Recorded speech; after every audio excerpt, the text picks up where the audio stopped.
Ayan, na-unlock na po natin ang Fairy Island.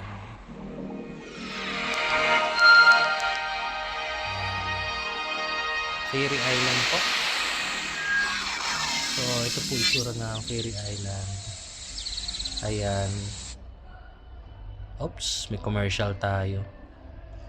Yan lang natin. So, ayan po. This is the Fairy Island. So, wala pa tayong ito yung sa event.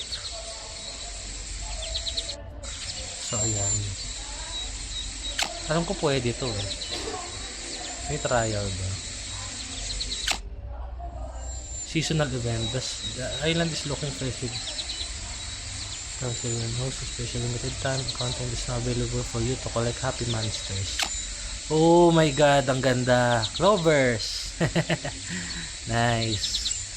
So, sino kaya pwede natin i-breed na monsters? Ito, yan, si Fidel. Hindi ko alam kung paano siya i-breed, pero tingnan natin kung sino yung available na pwedeng i-breed. So, sinagin muna. Ay, ito muna si Mammoth. Ayan. So, 2 minutes, pero ayan, oh, gaging ganda.